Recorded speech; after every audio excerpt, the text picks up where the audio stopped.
I'm Cheryl Ernst, and I am co-president of ARC's Foundation Honolulu chapter. Welcome to today's discussion. Especially want to welcome our members, our guests, students who've joined us, and some of our ARC sisters from mainland chapters. ARCS stands for Achievement Rewards for College Scientists. We're a nonprofit women's organization created in response to the Sputnik launch, with a mission then and still applicable today of keeping the United States competitive in science and technology. We support graduate students in science, engineering, mathematics, and health disciplines. Our Honolulu chapter was founded in 1974, and since that time, we've provided a little over $2 million in ARC Scholar Award grants to University of Hawaii at Manoa graduate students in 7 units: the Colleges of Natural Sciences, Engineering, and Tropical Agriculture, the Medical and Nursing Schools, the Institute for Astronomy, and the School of Ocean and Earth Science and Technology. There is more information. You can see our website, honolulu.arcsfoundation.org. In the past, being an organization that's particularly interested in the sciences, we've looked at scientific questions related to climate change, things like coral response to rising water temperatures and sea level and water table questions, wave energy, mechanisms that plants use to respond to drought. Today, we want to turn our attention to more of a public policy perspective and societal response to a very real threat. So with that, I'll introduce our first speaker. Karl Kim is Professor of Urban and Regional Planning. He is Executive Director of the National Disaster Preparedness Training Center. He received his PhD in Urban Studies and Planning from MIT. He has served as chair of the National Domestic Preparedness Consortium and on the board of the North American Alliance of Hazards and Disaster Research Institutes. He has secured more than $67 million in research and training grants, including FEMA-funded disaster preparedness training, state of Hawaii projects to build resilience, and USAID for training courses in Indonesia. So Karl, turn it over to you. Yeah, I titled my talk today, Climate Change and Disasters, Planning for Resilience. By way of background, most of my research has focused on cities, development, safety, and disasters. For many years, I was editor of Accident Analysis and Prevention, which focuses not just on traffic safety, but also industrial accidents. And these days, I'm really focusing a lot on a journal I edit called Transportation Research Interdisciplinary Perspectives, and then doing a lot of work related to disasters. Accidents, emergencies, disasters, catastrophes, they're all low probability, high consequence events. And they bring together many different human, vehicle, roadway, environmental factors. And I think there's a lot of opportunity to think about science, engineering, but also social science, especially in terms of preparedness, response, recovery, and mitigation. And I think we can apply similar models and theories about seatbelts, seawalls, social distancing or trip reduction due to the pandemic, and so forth. And so today I'm going to talk about some of the tools that we use, the technologies, the information systems, and relate this to risk management, and governance. I want to start first with the pandemic, which was all about transportation. I mean, the disease was spread by the movements of people into communities and within communities. And I think before the vaccine was developed, all that we had were these travel restrictions to contain the spread of the disease. And so a lot of what we had to do was to re-engineer the models we developed for improving accessibility and mobility, and then think about how to reuse that or to get people to stay in one place or to stay home or to avoid social contact. And interesting work focuses on how we can have more cleaner, active transportation systems that reduce our risks. And so I think that there are some very interesting things to study about the impacts of closing our economy to tourists and then reopening it, and then what that will do to the spread of the disease. I've been writing a lot about the different tactics that we can use that have to involve testing, contact tracing, tracking where people move, and then different types of technologies. And the way all this works is through better training and technologies. So a lot of the work that I'm engaged in these days involves using machine vision, machine learning algorithms to look at things like, are people masking, or are they maintaining social distances? And this is all part of the work that I do as part of our National Disaster Preparedness Training Center that's funded by FEMA. Our focus is on natural hazards, and we have many of them here in Hawaii. But we have a big emphasis on technology, but also transportation requirements for evacuation and sheltering and so forth. And part of what we're trying to do is to take the hazards and threats we have in Hawaii, like active volcanoes, and then use them as sites for learning and adaptation and training as well too. The volcano also reminds us of, one of the places where it all started was the Mauna Loa Observatory, where they were tracking the amount of CO2 emissions over time. And I have this little vial on my desk to remind me of the importance of the CO2 and tracking that. This past week is the COP meetings, and there are a lot of reports on climate change, on sea level rise. I mean, we're seeing an intensification of different types of events. And I think we're very concerned about the complex relationships of global warming, the melting of the permafrost, the potential for more greenhouse gases to be released. And I think these are particularly worrisome for those of us who live in coastal areas in Hawaii, where there's a need for early warning systems, mitigation, and adaptation. And we know from work that's been done that there's been an increase in sea surface temperatures, thermal expansion, more coastal flooding, especially in tidal areas as well too. And so part of our work involves tracking this. And what I want to talk about are some of the technologies that we've been using to support hazard mitigation and adaptation strategies. We actually have a project in Mokulea where we've strapped video cameras into trees to monitor the wave heights and the beach tow, and using various types of machine vision algorithms integrated with our drones and traditional surveying technologies. And a lot of this involves using new mobile sensors and for real-time information in terms of different types of threats and hazards. But I do want to remind you that technology sometimes introduces other challenges and problems, like when a few years ago, the false alarm that was and then spread because of social media and all the access to information. Our emphasis really is on designing with nature. We have a project trying to focus on living shorelines, different types of alternatives to building more seawalls and destroying beaches and so forth. Much of this begins by first identifying the highest risk locations. And a lot of our development is along the coastline. And many of the problems are created by the roadways, which are sort of the leading edge of development. So a lot of our work involves looking at roadways and the disruptions and the changes that occurred.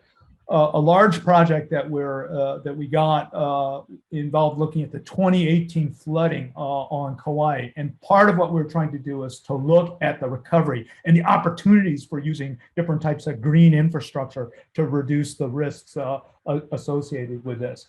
I mean, we know that the number and costs of disasters just continues to increase. This slide shows the billion-dollar weather-related disasters in 2020, and there's a wide range of them occurring across the nation. We've been particularly focused on Hurricane Ida, which occurred fairly recently, and it started as a Category 4 storm, strangely enough, on the 16th anniversary of Hurricane Katrina.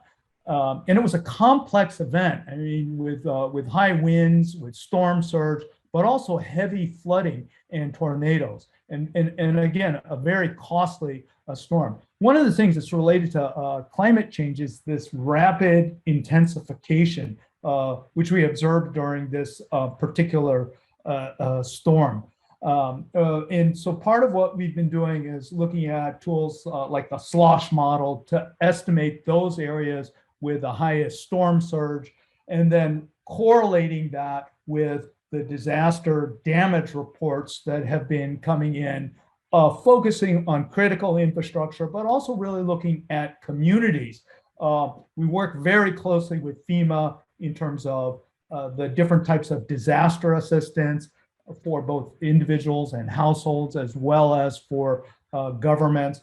And so part of our work is integrated into the preliminary damage assessment work that's done. And what we do is integrate satellite, aerial imagery, and then I'm going to talk about some of the other work that we're doing, including using information from social media to confirm or validate the different types of damage that's occurred. And so we've been capturing data on the reported incidents and correlating that with locations. And then we've run models like HAZUS beforehand to estimate the population areas that are impacted, to estimate the vulnerable populations, children, elderly, those with transportation limitations, non-white unemployed groups, those that might be at particular risk of harm. And then part of our work involves correlating our predicted damage with actual groundwork that we've been doing. And so part of this focuses on essential facilities, things like fire stations, hospitals, schools, and the estimated damage. But we also have to conduct field surveys. So I sent a team in early September, and we have the same cameras that Google Street View uses. And so what we did was we mounted them and then drove through these same areas and compared our predicted damage levels to what we saw actually on the ground. And we're interested in storm surge and the impact on critical infrastructure. And you can see the kind of before after effects. We built this platform so you could then use this for damage assessment and surveying what happens after big events.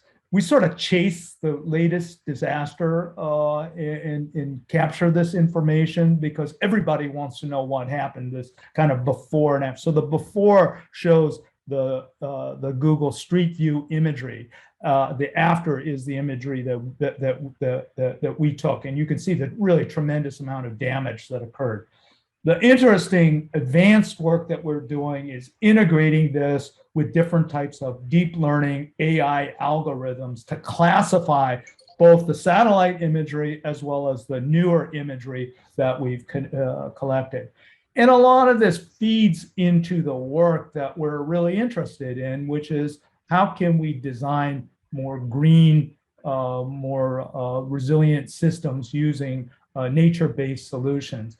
I often use this example of the Cheonggyecheon project in Korea, which was really a first generation project where they took an elevated highway and then replaced it with a drainage canal. But it's become a people space. And this is the type of project. And I think that it's easy to critique this project too, but I think that there are some important lessons in terms of how we can improve this type of nature-based green solutions that we've been working on in Waikiki. We've had a project in Waikiki on disaster recovery, looking at the potential ways in which, if a very bad storm hits Waikiki, what the damage would be. And we've done lots of stakeholder engagement workshops to try to better understand the types of risks and vulnerabilities, but also to design solutions other than just building back what was there.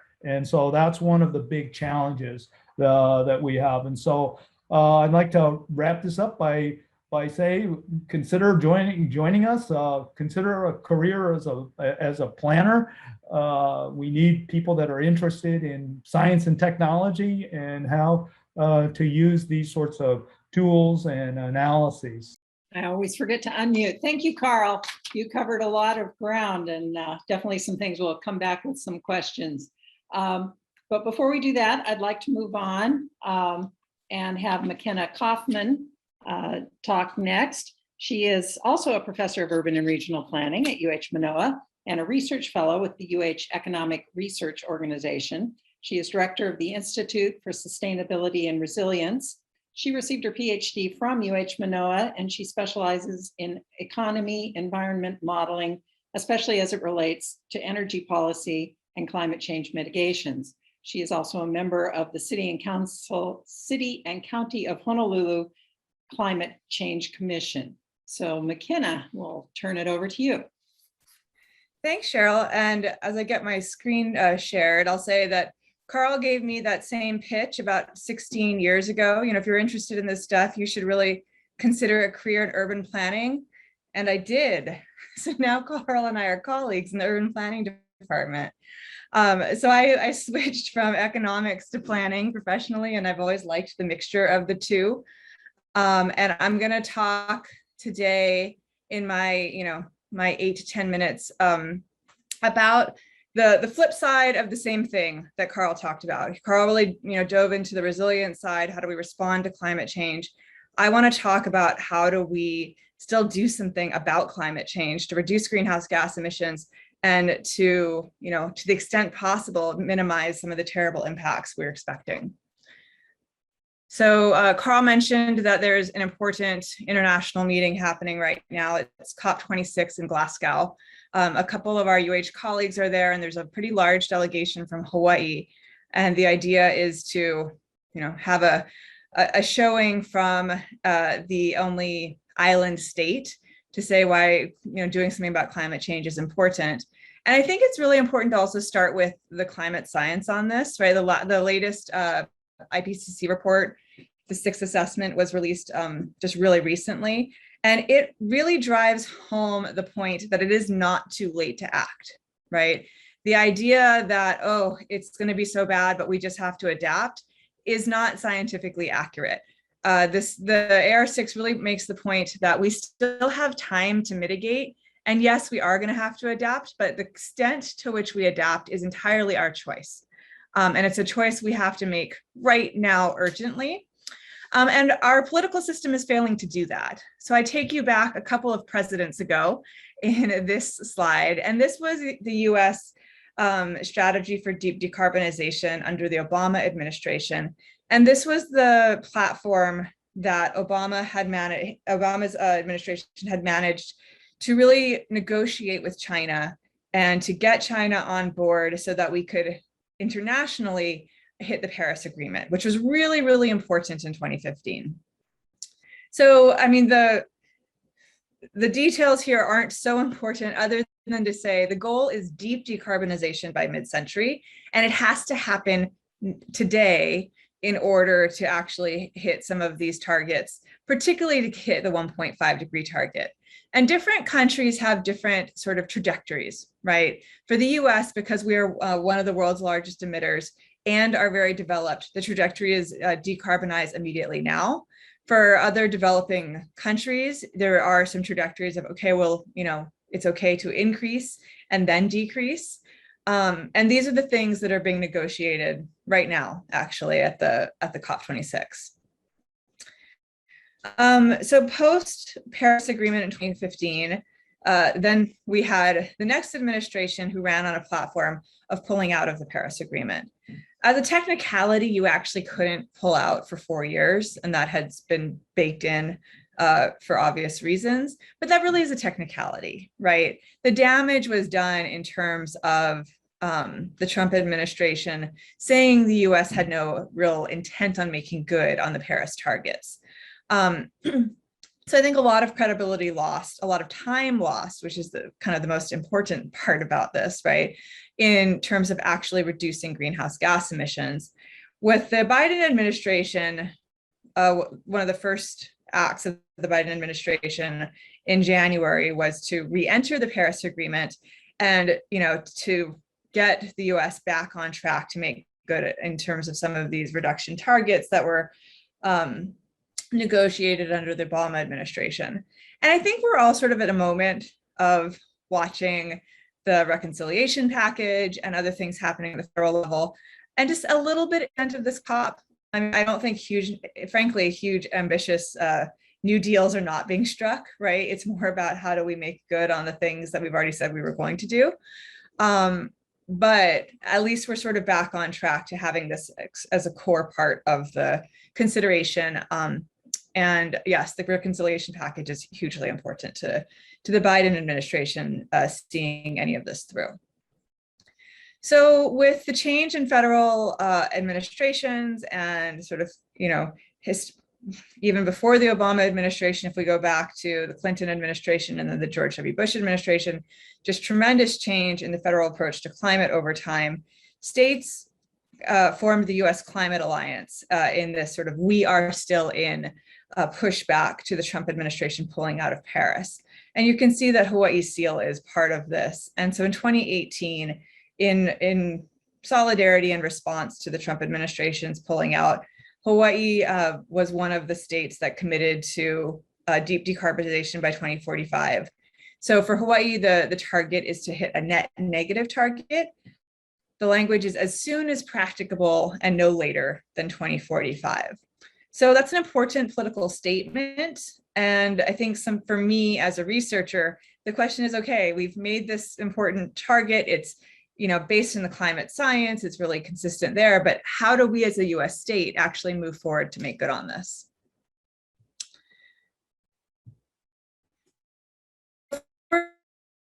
Greenhouse gas emissions. And this is a project that my research team, my colleagues and I have supported with the State Department of Health over the last, about 5 years with ICF International. So ICF takes the lead on the greenhouse gas inventory work. They're the same air quality consulting company that develops the national greenhouse gas inventory. And my colleagues and I at UH work on the forecasts. So we're understanding how do we think economic trends are going? How do we think technology trends are going? And then how can we put that to forecast emissions into the future? And this is a report we released last April saying, okay, these are the indirectly to the years for which we have our state greenhouse gas inventories. You'll notice that they kind of they're a little sporadic. It kind of depends on the years of which DOH has paid attention and contracted this. And the idea is for them to get more consistent moving forward. So from 2015 on, we actually just got the rebid for this work. So we will be doing the next 3 years of this work. So there should be at least catching up to 2020 and actually a little bit further over the next few years. But you also see it goes back to 1990. The reason for that is 1990 was an important international negotiation year. It was the year of the original Kyoto Protocol, which was negotiated under the Clinton administration with Al Gore at the helm. And the state had tied its first greenhouse gas target to 1990 based on Kyoto. So the state's target was to get to 1990 levels of greenhouse gas emissions by 2020, which happened to then be a global pandemic, right? And as Karl said, transportation systems shut down. So 2020 is an anomalous year. And of course, we met this target. Most of the decline that we estimate here is all from air transportation for the most part. There was a small decline in ground transportation emissions.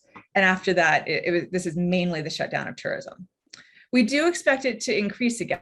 We expect there to be a rebound effect.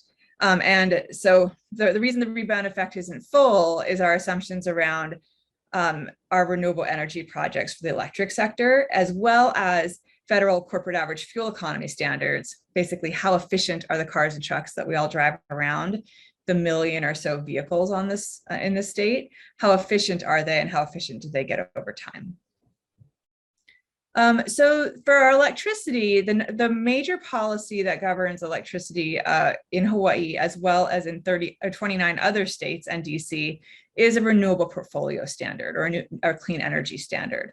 And they really vary. They vary widely state to state. So Hawaii has the target of hitting 100% net sales of electricity through renewable energy by the year 2045.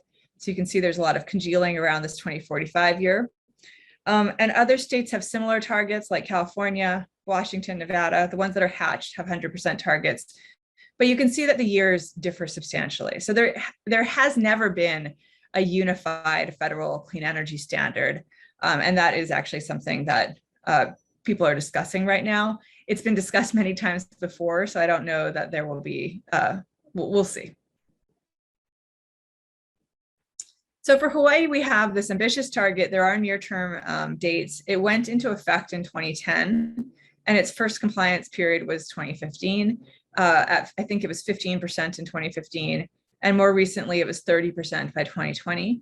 So from the perspective of have we met the goals and have we gotten renewable energy out, this has been a wildly successful policy, right?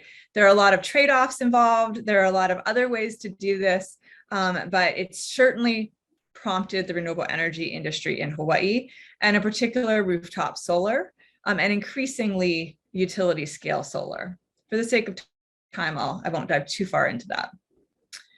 The issue with the RPS, so even though it's a good policy tool, it's one of the strongest tools that we and other states have to our avail, it fails to be economy-wide, right? And the electric sector is only about 30% of our greenhouse gas emissions.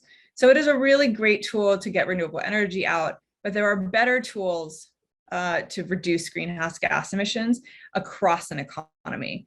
And what's been shown over to work the best is a carbon price. Right. And you can do this a number of ways. You can do it through a carbon tax. You can do it through a cap and trade system. The idea is you explicitly put a price on pollution. It raises the cost of polluting goods and services, industries shift, consumers shift, and greenhouse gas emissions fall. So there are examples of carbon pricing in the United States. There's lots of examples worldwide. Actually, the majority of the globe is under a carbon price now, just not the US as a federation. California has a cap and trade system that operates in conjunction with Quebec, a Canadian province. And actually Canada has now set a minimum carbon price across all of its provinces. Provinces are allowed to go beyond the minimum federal price, and Quebec has done that. And then there are 11 North that have a cap and trade system for their electric sector. So there are definitely examples that we can pull from within the US context. And as well as actually Hawaii, it's a viable option for Hawaii to join California's program. So in this study, we looked at reducing Hawaii's greenhouse gas emissions through a carbon price. And our question was, what would a carbon price at what is estimated to be the social cost of carbon? So this is a number used by the federal government to estimate the global damages from one ton of greenhouse gas emissions. And so that's what this, so going from this gray line to this green line is our estimate of baseline emissions. And we can see that actually in our baseline, we are reducing our emissions, which is a good thing. And this is a combination of federal fuel economy standards and the state renewable portfolio standard. And if we overlaid an additional social cost of carbon tax, which is approximately $50 today, about $56 today, you can see that we would reduce our emissions an additional 10% over the 20-year time period from 2025 to 2045. And if we put on a carbon tax, so this is a carbon tax that goes from $200 to $1,000, we would reduce them essentially more. And what we can pull from this is that, if we think about laying a carbon price at the social cost of carbon, it comes at very little economic cost. This is our estimate of how it impacts our economy. It's 0.5% difference against a growing baseline. And it sort of does our part in terms of responding to the social cost of carbon and provides this sort of umbrella policy so that it helps to harmonize other municipal and state efforts, right? But to actually get to our goal of deep decarbonization, we would have to have a much higher carbon price, which would come at higher economic cost. It's actually not crazy, it's 5%. So depending on how you think about that 5%, it might be a good trade-off. And it also depends on how you think, other people around us are reducing our emissions. This is a global pollutant, right? It doesn't really do for us to reduce our emissions and no one else. The goal is to get everyone else to do it too, right? Which is, I think, also one of the appealing things about the federal social cost of carbon. Also, it can be an equitable way to support the transition to a greener future, right? So it all depends on how you use these revenues. And this is one of the downfalls of using sort of command and control approaches like the Renault portfolio standard, is that the revenues aren't captured by the government in a way that can be redistributed. So in the case of a command and control approach, the revenue is actually captured by the regulated entity. In this case, the utility and or its independent power producers. So when you price something, you're able to capture that revenue by the government and then use that revenue for other purposes. Here we find that returning revenues to households can actually make them better off than they were before. So even though you have slight economic contraction, when you give those monies to households, you can actually improve people's economic welfare even prior to the carbon tax. And one of the important reasons we found this happens, and this actually is an effect that national studies have found and studies in other areas, but what we find is it's even more amplified because of our high visitor industry. So we have about 30% of the people paying into the carbon tax who then don't receive the dividend payment, right? So our highly tourism intensive economy actually makes a carbon price even more beneficial to Hawaii's households than it would be to other places. Lastly, I just want to make, I know I'm running out of time, I just want to make the point that it's also really important to think about the municipal actions that are complementary to state and federal approaches, right? It's often city and county government that has land use authorities, that have different permitting authorities, and it's these kinds of things that can, really complement the overall approach to climate. So this was the City and County of Honolulu's climate action plan that was released last year. And there we helped the city think through 9 overarching strategies to address climate change, as well as 47 actions that they've committed to taking as a result of this plan. And I hope they actually see that through. And I will skip some of this and just conclude that, it is really important to have a whole of government approach, that the city and county can't go it alone, the state can't go it alone. And so we do need the federal government engaged, even though I think that the we are still into the Paris Agreement movement was really politically important. To actually reduce greenhouse gas emissions, we actually need everybody in, right? The federal aspects are critical. And there we should be thinking about complementary rather than redundant, or what we have now is actually some undermining policies between levels of government. For Hawaii, our greenhouse gas emissions are primarily from the energy sector. Land use is going to be a huge issue that I kind of skipped over for the sake of time, but just land use as we make this transition is hugely important, and getting more proactive about that within our planning processes is going to be really important to seeing through the RPS. And lastly, the most efficient way to reduce our greenhouse gas emissions is to actually directly price carbon. It isn't the panacea. It's not going to be the only policy that's viable, but rather it sort of sets a level playing field for other policies to work more effectively. And then giving monies back to people can actually make this a very equitable approach. So I'm hoping that this idea can keep moving forward. Thank you. Thank you, Makena. Again, covering a lot of ground. Moving on, Judith Stilgenbauer is a professor of architecture at the University of Hawaii at Manoa and director of the Master of Landscape Architecture program there. She's also principal investigator of the Hawaii Community Design Center. She has a master's in landscape architecture from UC Berkeley and training in Europe. She's interested in ecological urbanism and open space design, coastal resilience, climate and sea level rise adaptation. She serves on the national board of the American Society of Landscape Architects, and I will turn it over to Judith. Thank you so much, Cheryl. Really appreciate the invitation. So I want to spend my 8 minutes today, and I'm setting myself a timer, to really advocate from the perspective of a landscape architect and urban designer. I'm not a scientist, but our work is, based on data provided by scientists. I want to advocate really today for the reintroduction of green infrastructure and nature-based solutions as a way of adapting our urban fabric to sea level rise in particular, for brevity today. So, of course, you're all familiar with our vulnerable location here out in the middle of the Pacific. And if we look at the island of Oahu from sort of 10,000 feet and think about how our shoreline, and I'm toggling back and forth a little bit here, will change over the next 100 years, I think it makes it very obvious that we need to start planning for sea level rise adaptation now in order to be prepared when these types of scenarios will occur.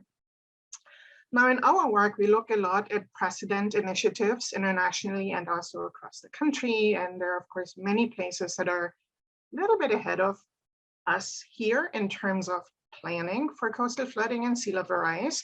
And when we study those precedents, we can deduct some very basic strategies, how as designers and urban planners, we may be able to prepare our city for sea level rise. So in the 20th century, the Army Corps and others have looked a lot at sort of hard engineered solutions. We now understand that sometimes they fail, and when they fail, they fail. Then, of course, many of us are discussing adaptation in terms of elevating critical infrastructure and building systems, or designing sites that are floodable, where water can penetrate and withdraw, or, we're thinking about floating certain elements in the city.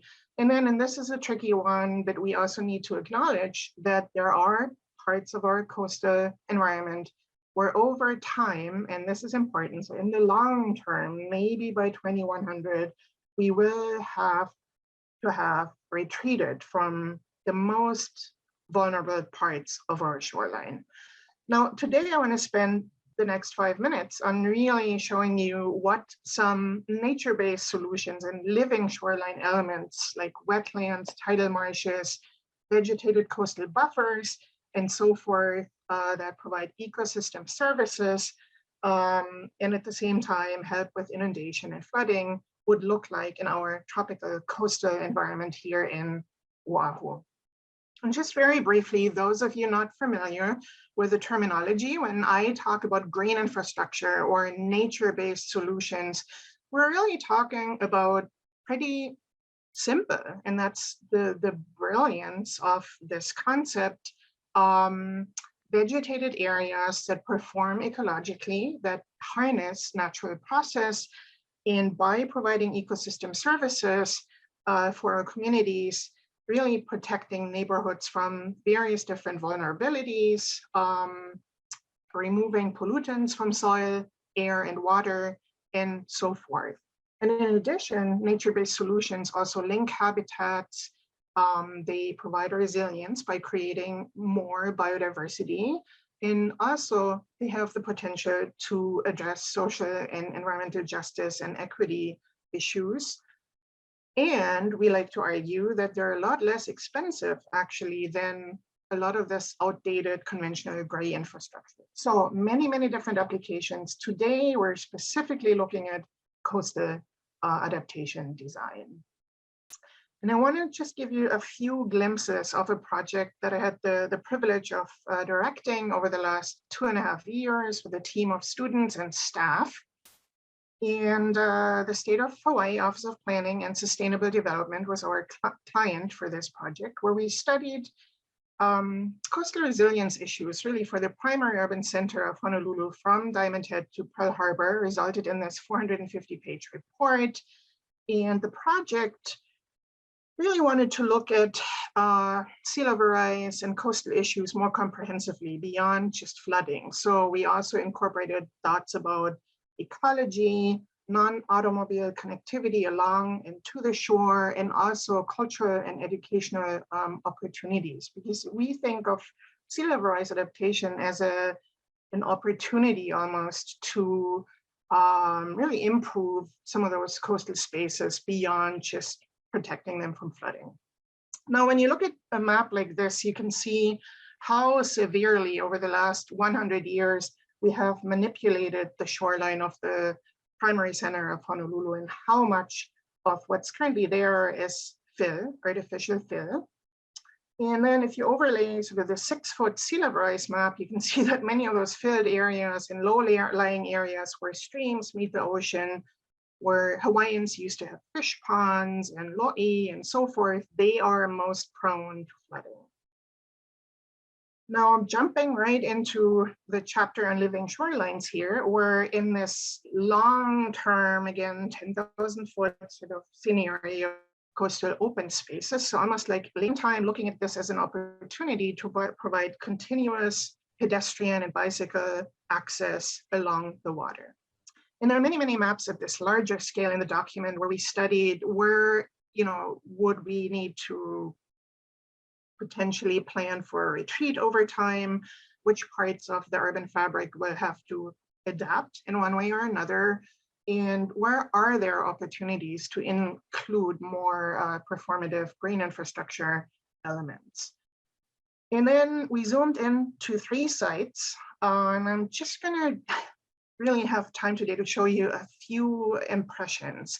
For each of these sites, we came up with overall design scenarios where we studied how some of these hard edges could or possibly would have to be softened over time, where water would be allowed in, we would have performative wetlands or Hawaiian flooded type agricultural practices and treatment ponds for potentially new mixed use development that's off the grid, where you can see here in this typical section through the Hawai Canal, 9 holes of the golf course would be converted over time. So this is sort of a 2050 scenario, and then a 2100 scenario into wetlands. The water would be allowed in, pathways would hover above this biodiverse new ecosystem, and Hawai Boulevard, for example, would be converted over time from this very automobile-centered, not very pedestrian-friendly right-of-way into what we like to think of as a super dike, like a wide landscape berm, maybe hopefully only public transit and autonomous vehicles.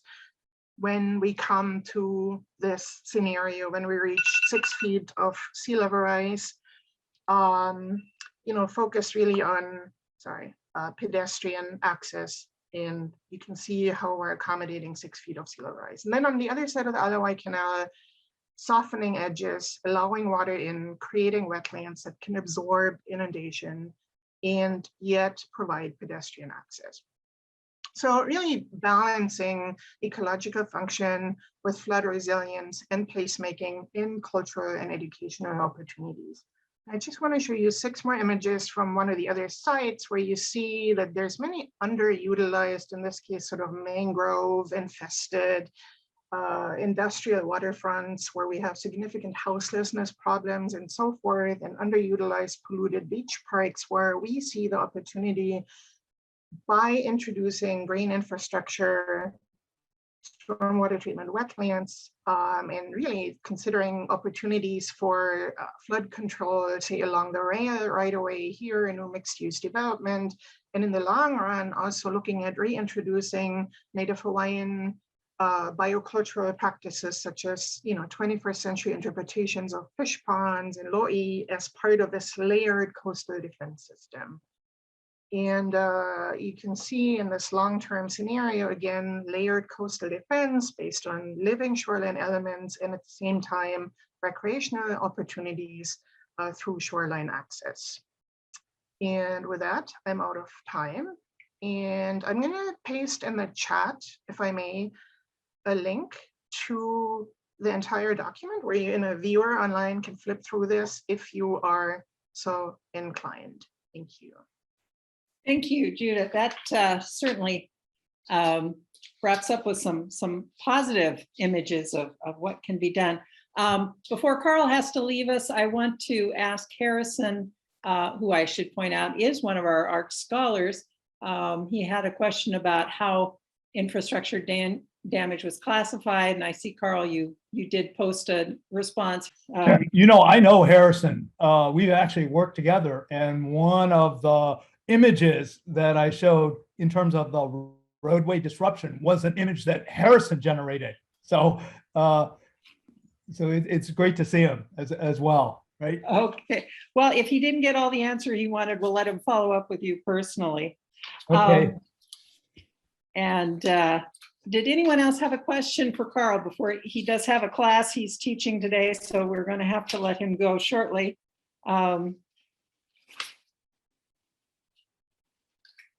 I picked up on a term that I saw on one of your slides, nuisance flooding. And I wondered if you could, I mean, it sounds like, oh, well, it's just a nuisance, but what does that term actually refer to?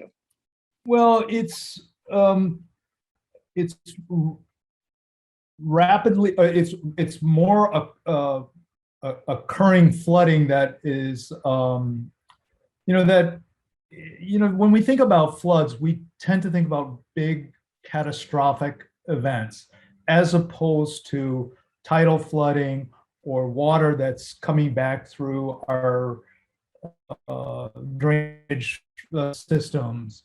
And in some ways it's sort of easy to ignore this type of flooding, except it's occurring more frequently, and certain low-lying areas are subject to that, and it's an indication that our systems are not working.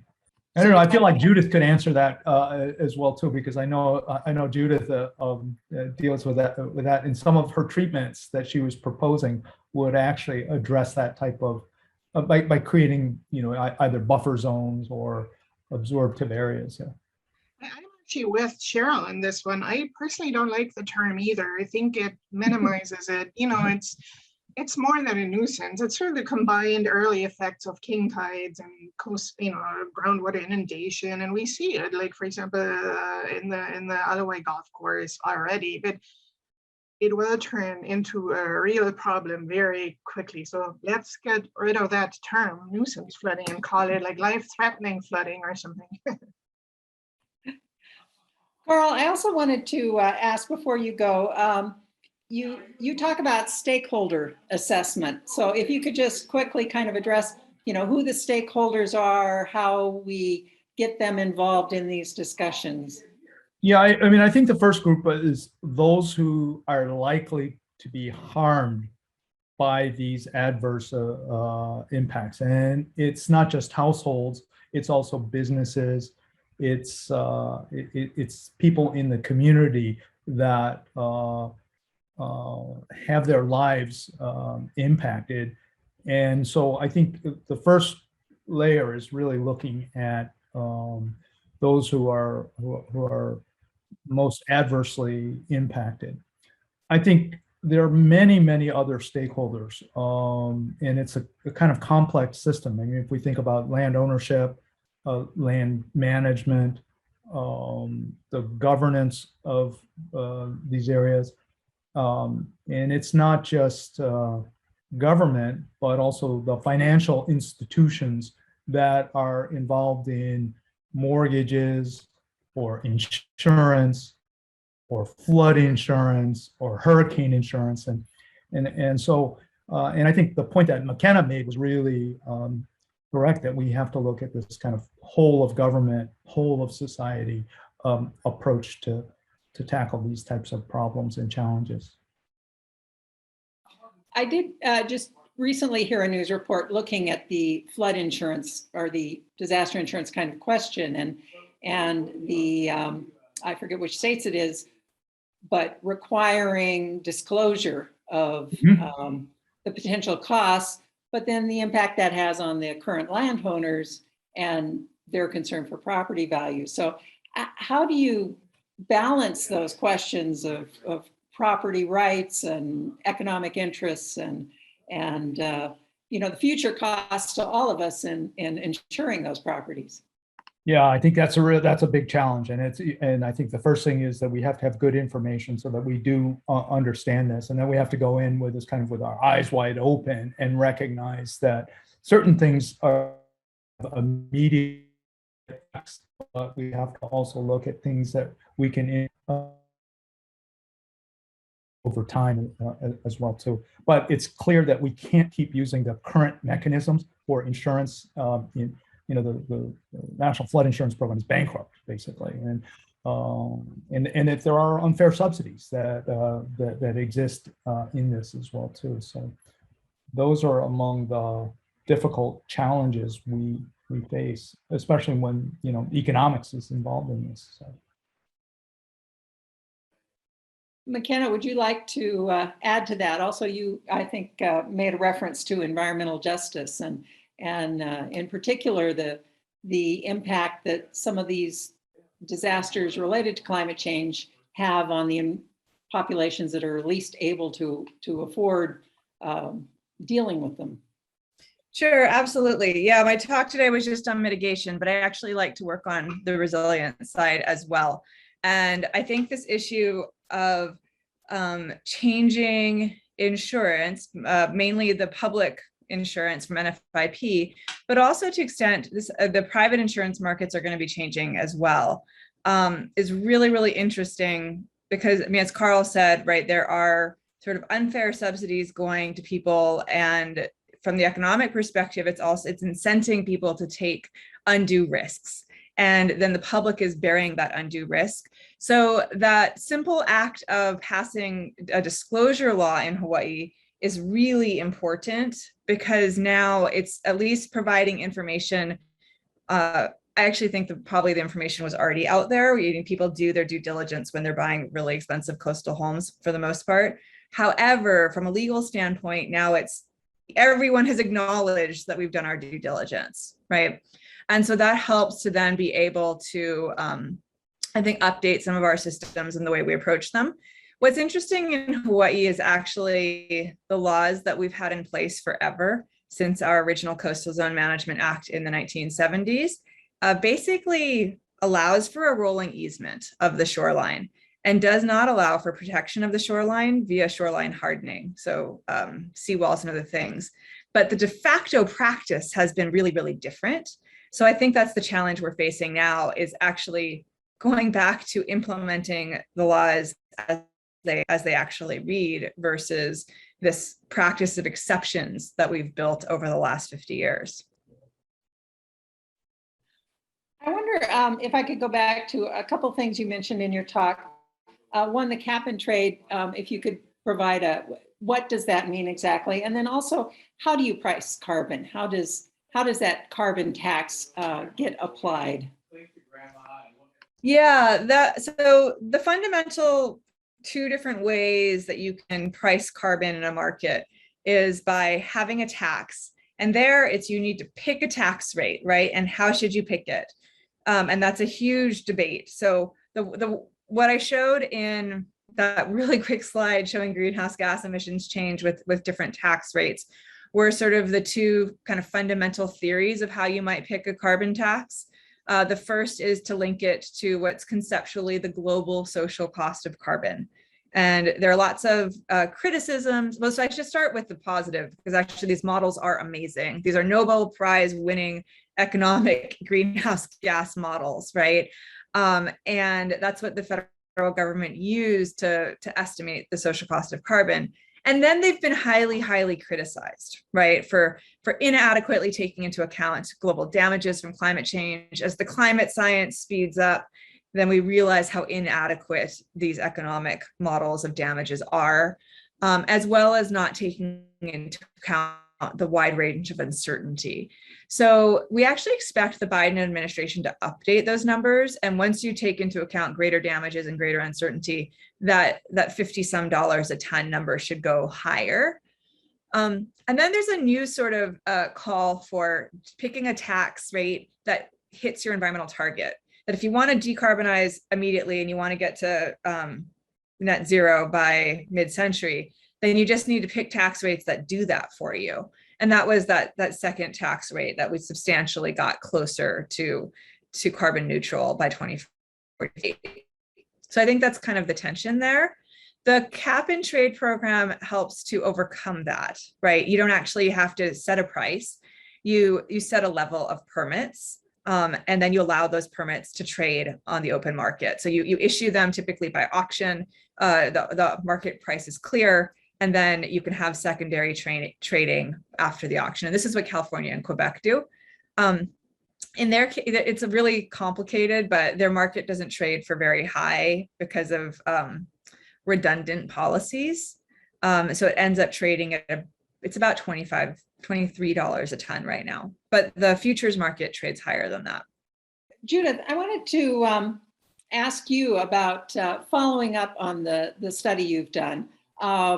You know, it looks great, it's beautiful. I think a lot of people say, yeah, that would be cool, but how does it become a reality? What can we do to promote it? You know, it seems a lot of times lawmakers see these plans, but they're worried about the vote and the money right now, not looking out into the future. So how do we get there? First questions we typically get when we present this type of work. And so my answer to that is it's complicated because of what was just discussed, you know, property issues, insurance, all kinds of regulatory issues. However, I do feel, you know, if we start, as we are proposing in our more sort of forward-looking work, to develop like long-term visions and through, you know, participatory processes and stakeholder engagement and community events, so for like buy-in and discussion, I think then we can get to a point where it's going to be easier for decision makers to sort of, you know, work backwards and sort of begin with maybe a test site here or there. That's why we call it these 3 sites, catalytic sites, because we've seen that in other communities across the world, that when you implement a test site that's non-controversial, hopefully, you know, folks can use it, can understand it. We can do sort of post-occupancy evaluations. We can hopefully measure and demonstrate that these techniques work. And so it's, in my view, really a process of changing public opinion, and that's the only way we can do it. And then I think you would need a strong leader, either at the state or city level or both here, who really believes in these ideas. And it's not easy, it's going to be complicated, it takes time, but if we don't start discussing these things now, it's not going to happen. And the reason why we get positive responses often to the type of work I presented today is because people like to see that there could be a win-win potentially, and it's not threatening to them because it's far into the future. So that's really partly how I see my role. And you know, it's incredible how much attention this work has actually received recently among both professional peers and the public. And you know, it results in subsequent projects. We're currently talking, I can't share too much about this yet, but with Senator Moriwaki about a potentially a resilience plan for Waikiki, where, you know, a large team of UH folks would look at a much more complex situation like Waikiki. Or, I mean to brag about it, but we just, I'm pasting this link in the chat. We just got some really positive news coverage again from UH News. So long story short, I think it's a process. I think looking into the future, acknowledging that things will have to change rather than thinking of post-disaster recovery planning, I would like for us to plan for, you know, this future and anticipating these threats. And I have a very good answer for you, but I remain hopeful that we can tackle this if we start now. That was going to be one of my questions, is whether you're optimistic, whether you're hopeful. So you've answered that. Makena, are you optimistic about our future? Yes, cautiously optimistic, but I think I tend to be an optimistic person. So yes. Like I said, quoting Robert Reich during the last a year ago election nightmare, nauseously optimistic a little bit. We have to remain optimistic if we're actually going to do something about this, I think. I guess if we wring our hands in despair, then nothing gets done. Makena, you had some slides, and due to time, you didn't get to talk about it too much, but wondered if you could talk a little bit about alternative energy sources. We've had some presentations with the realization that none of these technologies come without some sort of trade-off. The impact of wind turbines on the native bat population, for example. So what do you see in the outlook beyond the solar? I know transportation is also an issue you're interested in. As potential, and what do you see that's do as citizens? Yeah, I think, if you've had a couple of talks on renewable energy, you know, as you said, you know that there is no silver bullet. There's no one technology that fixes everything. However, we do have some really good technologies, and their costs have come down so dramatically in the last 15 or so years. That is a reason to be optimistic, right?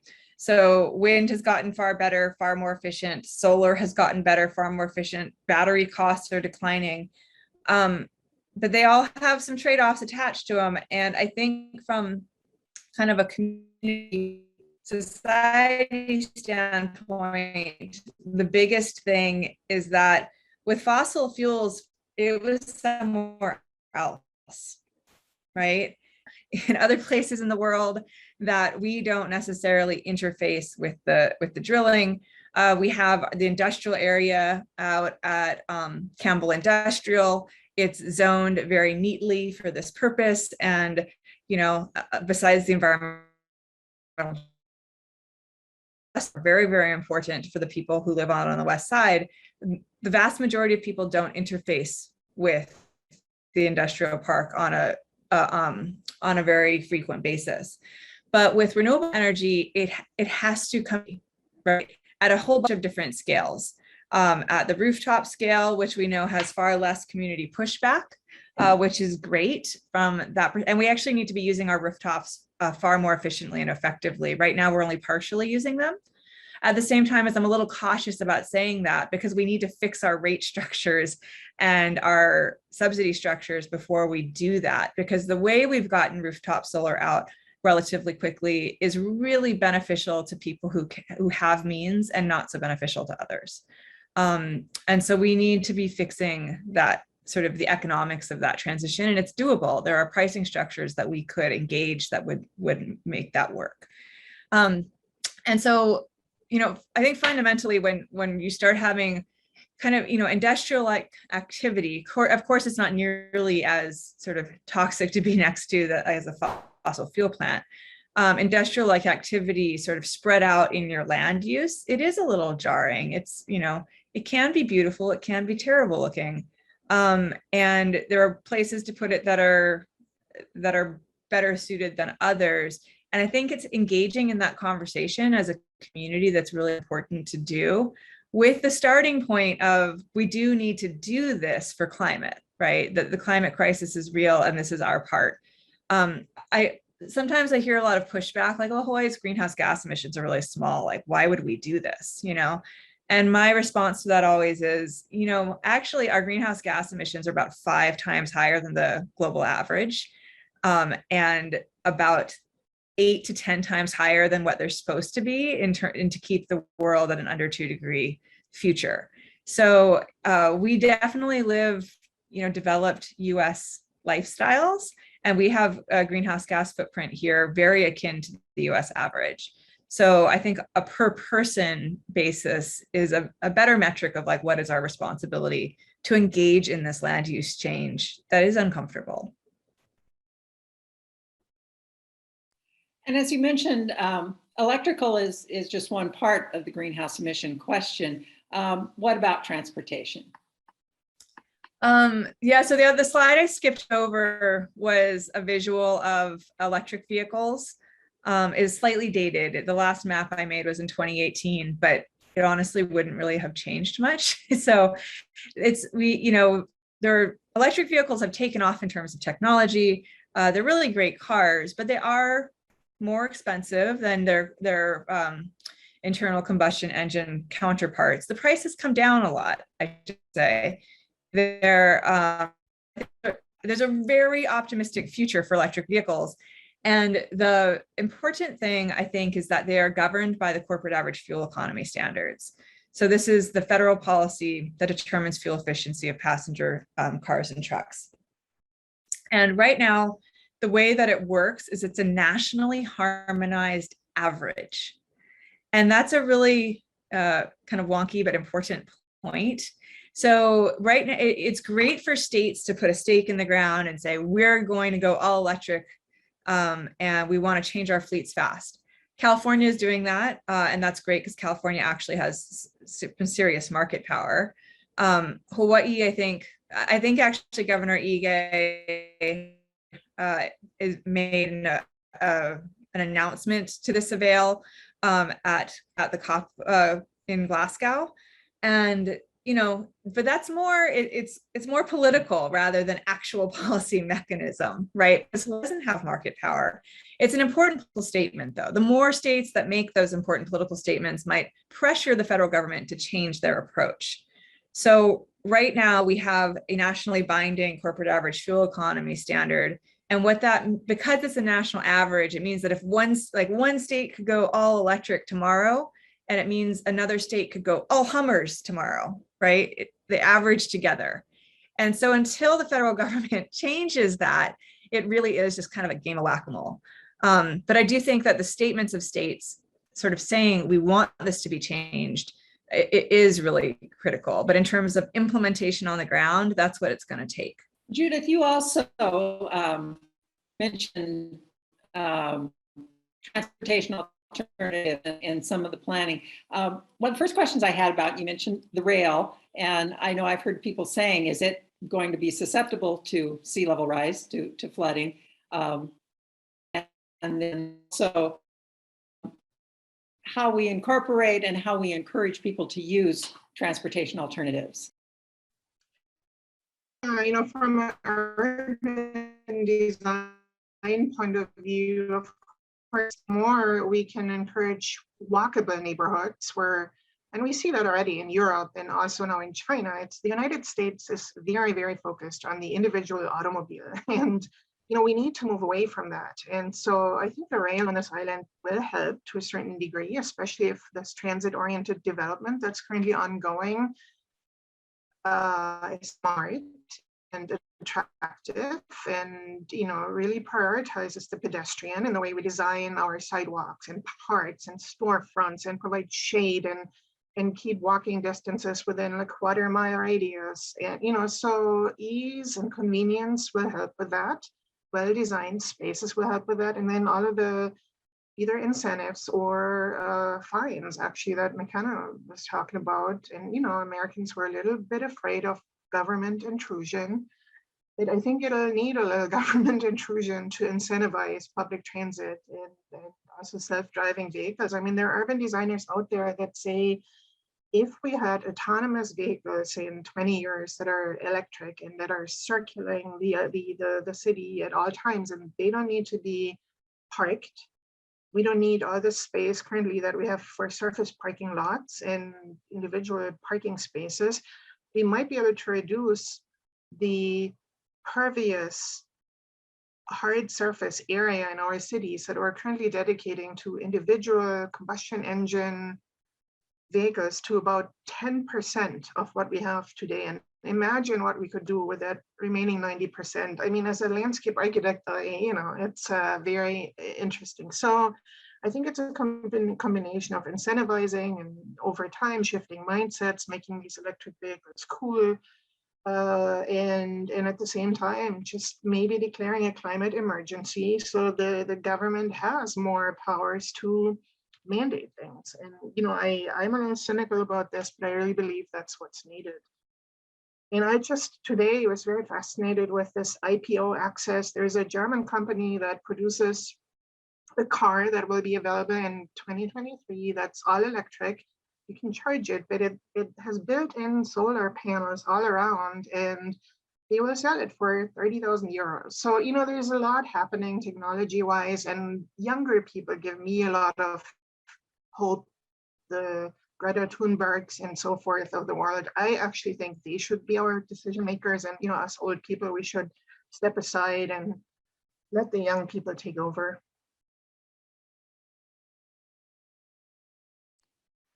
I see applause in response to that comment. I'd like to open it up if anyone has a question they'd like to pose, or if either of you have a question for each other. Or how do they determine the volume of the carbon that they're going to put the tax on? Thanks, Patty. It's from usually you start with your official accounts from with the inventory protocols. So the IPCC has greenhouse gas inventory protocols that's usually the protocol that's followed. Ways of going more grassroots and bottom up, but basically it's from that I showed that slide of, like, you know, we have our 1990 inventory protocol, 2007, and then we have, you know, more recently starting in 2015. So from there, we know who the large emitters are. We know which entities are the large emitters, and the tax is actually very simple to administer because it's usually done upstream, which for Hawaii is extremely simple. So it's whoever imports fossil fuels. And this is mainly done at the, I think it's a legal question stemming from the Federal Anti-Head Tax Act that still needs to be kind of addressed for Hawaii, as well as the gas company imports gas, like propane, Okay. right? So those are the people who would be upstream taxed. Okay, those are the people. So it's not the number of vehicles that I spot my way through to get home this afternoon who are the factors, though, because it's people who sell the gasoline or who give the gasoline, import the gasoline to the state, right? Yeah. So for tax, you do it at the most upstream level as possible, Okay, because then it hits the entire market. Okay. Cap and trade systems, sometimes they do it sometimes kind of what's midstream, just to make it so there's more players Okay. and less able to corner a market. Okay, great. Okay, thank you. Michael, did you have a question? No, I don't. I just realized, though, that I was actually called Greta Thunberg at our sustainability meeting at school yesterday, so I really felt good about that. And then I just posted the Sky News, and then I only listened to Greta's talk, and when I posted it, I just realized that the title is Why She's Wrong. So forget the title, just listen to her talk.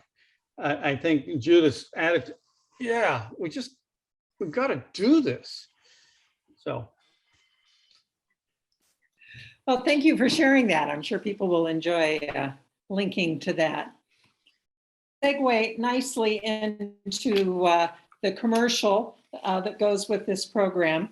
And again, ARCS Foundation supports young scholars who are developing the skills to address these kind of questions of climate change, questions of essential health issues, engineering questions, basic science questions that we don't know, but down the line may apply, have practical applications in some of these important questions. So we want to let you know that you can help us support these scholars through donations to ARCS Foundation, and we have a link there.